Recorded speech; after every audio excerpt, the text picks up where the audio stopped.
You've got 1, a more open-seeming administration than the last one, with more crypto open or even pro-crypto people in key positions of power.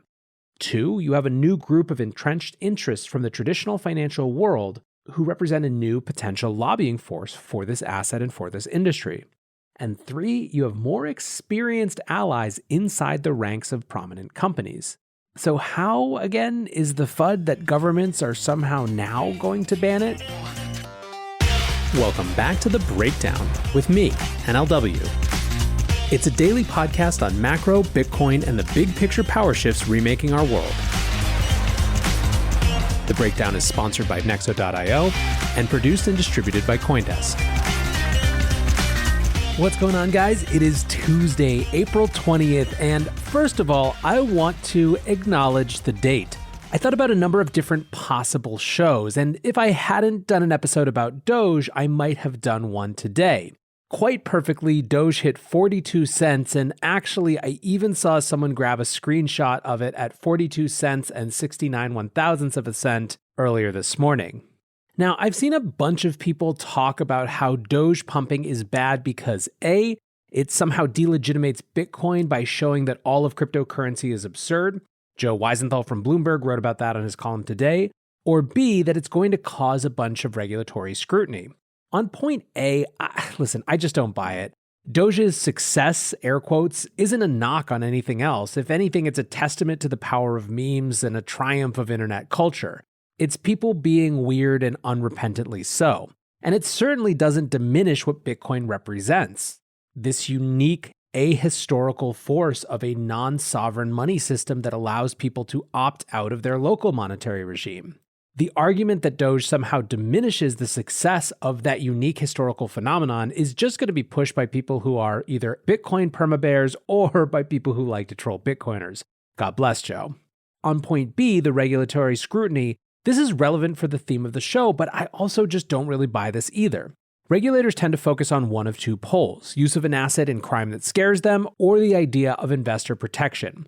On the first point, to be quite honest, I'm just not seeing the international traffic rings powered by the almighty DOGE yet.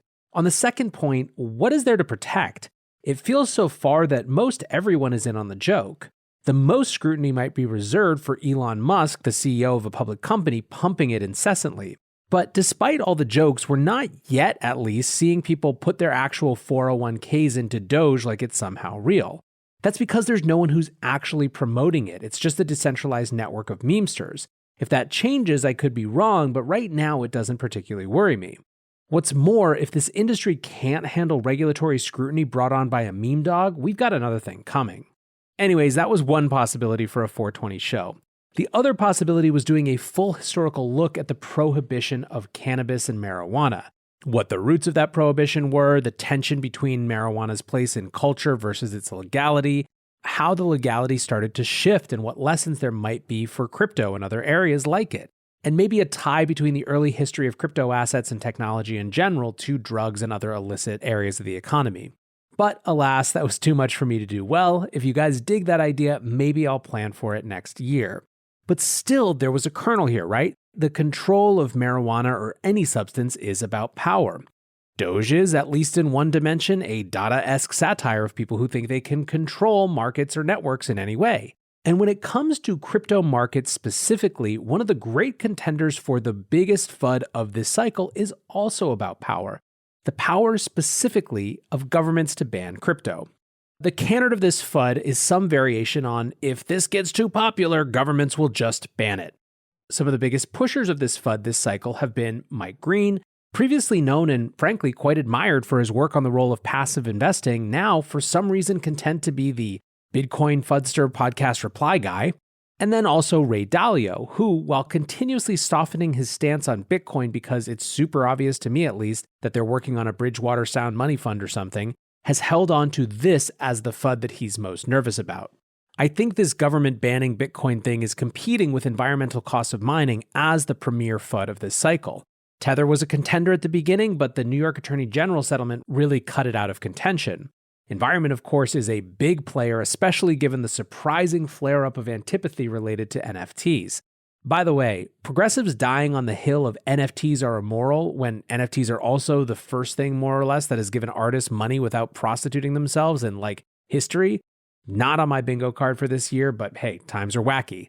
Still, this government banning idea is a serious area of FUD too, and there's evidence of this, right? India seems poised to ban crypto all the while it plans for an official digital rupee. Nigeria's central bank sends out a missive reminding banks of their previous prohibition from them interacting with crypto holders. Turkey poised to ban crypto as a currency starting at the end of this month, so maybe there's some truth to this narrative. Well, hold on there, cowboy. Let's go through these one by one. Turkey's ban applies only to the use of crypto as a medium of exchange. People are still able to trade and speculate on it as an asset. And remember, the primary driver of Turkish interest in things like Bitcoin right now is a Turkish lira that has been extremely volatile as the government plays politics with the central bank. In other words, the government isn't banning crypto for the thing people are actually using crypto for. What's more, crypto is hardly alone in the Turkish government's target lines right now. They're also trying to push people out of any foreign currency, foreign stocks, foreign holdings. They are trying to keep as much money in the lira and in Turkish stocks as possible. Then there's Nigeria. Well, when the central bank sent out that letter, many in parliament said, "Hold on there, chief," and actually hauled in the bank for questioning, recognizing how important crypto is to younger generations. And then there's India. On the one hand, it seems like the most serious of the bans. On the other, there are many recent rumblings, most notably from a finance minister, that it would not be a ban, but in fact, crypto being regulated in a positive way that created official formal space for entrepreneurs and innovators to engage with it. But you say, but what about China?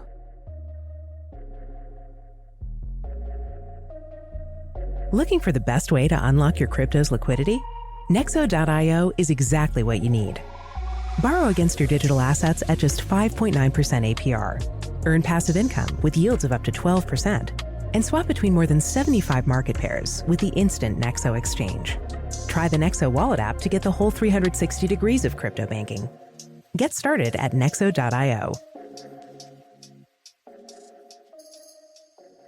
China, which has long banned crypto trading, forcing all of its citizens to use over-the-counter trading. China, which has a digital yuan coming to replace the need for cryptos. Well, during a CNBC panel at the Bao Forum recently, Deputy Governor of the People's Bank of China, Li Bo, said, quote, "We regard Bitcoin and stablecoins as crypto assets. These are investment alternatives. They are not a currency per se, and so the main role we see for crypto assets going forward is as an investment alternative." That is a huge shift in tone, and no shift in tone in China happens without intention. There are lots of reasons for this, by the way, that potentially relate to China's global balance of payments, which would make for a great show all on its own. But for now, the clear implication is that this government banning FUD evidence is holding a little less water. But what about the good old US of A? Yesterday, I called us Americans solipsistic in the sense that US market participants tend really not to care much about what other countries do. By the way, pour one out for those who think Canadian Bitcoin ETFs are going to put a bunch of pressure on the SEC. Anyways, the point is that the question that might matter more is, what is the US landscape for regulation actually looking like? Well, there's been a lot of bluster, that's for sure. People have been hanging on Yellen and Powell's every word. And it makes sense. These two have spoken a lot more about cryptocurrencies in the last couple months than Powell did in the entire last administration. Yellen even trotted out that old used for crime FUD. But let's talk directionality. At the same time that Treasury Secretary Yellen is talking about being worried about crypto's use in crime, she's also talked about the importance of innovation and what new opportunities it might represent. Let's compare that now to, her direct predecessor, who basically machinated against Bitcoin his entire time in office. It is widely believed that Secretary Mnuchin was behind Trump's tweet where he came out and said he was no fan of Bitcoin and cryptocurrencies. And what's more, Mnuchin's parting shot, his 11th hour attempt to sneak in some changes, was aimed at new rules that would have made it much harder to use crypto anonymously. So for my money, right now, we're at worst at parity, and more likely a little bit ahead on the front of the major officials in government. Let's talk about other key positions like Gary Gensler as the SEC chair. I don't need to repeat this if you've literally ever heard a single one of my breakdown shows, but in short, the dude has taught courses at MIT about this industry. Even if he's going to be a regulatory stickler, at least we are engaging with a man who has taken the time to engage deeply with us. Not for nothing, Commissioner Hester Peirce felt enough like the time was right to reintroduce an updated version of her safe harbor rules that would allow crypto teams to experiment building their networks, including, yes, using tokens to do so, without fear of SEC reprisal for unlicensed security sales. So I think, all in all, on a foundational level, we're in a much better starting position with this administration. But there are two more dimensions I'd like to bring to the conversation.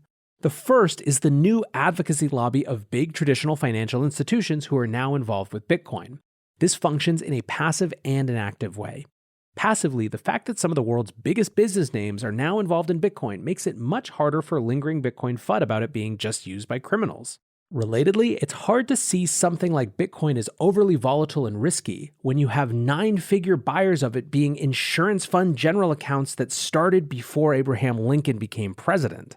The more active side is that these firms represent significant financial interests that could be tapped to lobby on behalf of the industry if it were actually threatened. I think in this regard, the fact that these institutions are outside of tech matters.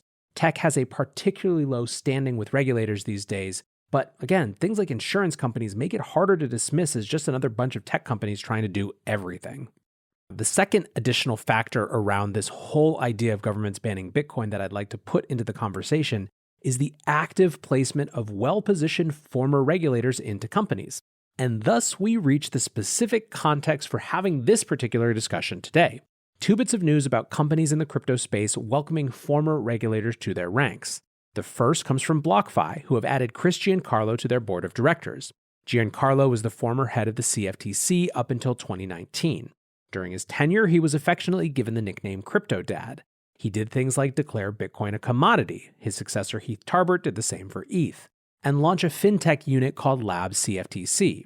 What's more, since he left the CFTC, he has stayed focused on this broad digital currency space, in particular launching the Digital Dollar Project. He has argued vociferously that the US should take the lead on a central bank digital currency because our Constitution protects the things that we hold dear, like privacy, whereas the other leader in the space, China, doesn't have any such protections.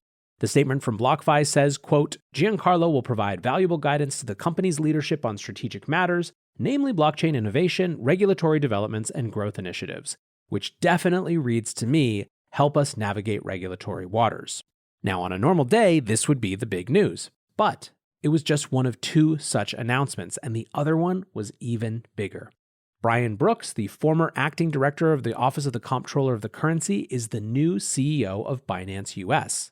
Quick hits on Brooks' history for those who haven't heard me talk about him before on the show.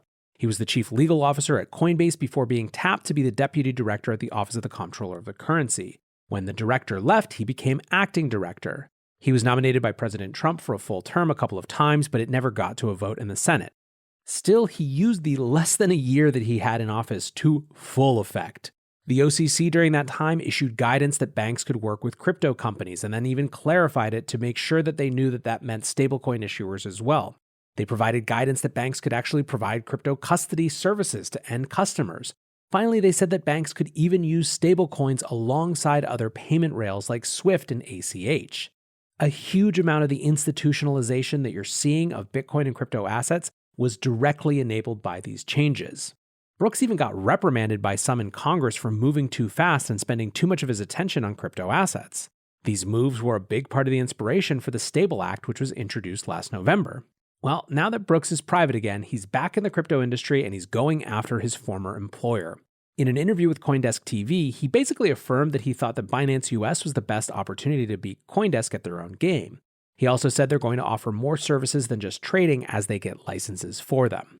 When it comes to this meta question of governments banning Bitcoin, of course, Brian is not without his detractors in Washington, as we were just saying. Still, he knows how it works and he has allies there too. He's the type of nimble operator who is likely not only to benefit Binance, his company, but the industry as a whole. To sum this all up, you've got 1, a more open-seeming administration than the last one with more crypto open or even pro-crypto people in key positions of power. 2, you have a new group of entrenched interests from the traditional financial world who represent a new potential lobbying force for this asset and for this industry. And 3, you have more experienced allies inside the ranks of prominent companies. So how, again, is the FUD that governments are somehow now going to ban it? The short answer is that the FUD just doesn't add up. It's being pushed by people who have a bone to pick with Bitcoin, and you shouldn't listen to it. Don't let Mike Green screw up your day. With that, I hope you guys are having a great week. I appreciate you listening. If you're enjoying the show, please go slap it a rating or review on Apple. It makes a huge difference. And until tomorrow, guys, be safe and take care of each other. Peace. We're witnessing the greatest paradigm shift in finance in modern history. Join thousands of newsmakers and influencers talking the future of money at Consensus by CoinDesk, a live virtual experience of leaders, changemakers, virtual reality meetups, keynotes from Ray Dalio, Gary Vaynerchuk, and much more. Get an up-close look at the boom in crypto, the surge in institutional investment in Bitcoin, the NFT mania, the breakneck innovation in decentralized finance, and the coming disruption from central bank digital currencies. The Breakdown listeners can visit events.coindesk.com and use the promo code BREAKDOWN to save $25 today. Join us May 24th through May 27th for Consensus by CoinDesk, and register today at events.coindesk.com because ticket prices go up at the end of this month. Thanks for listening, and we'll see you there.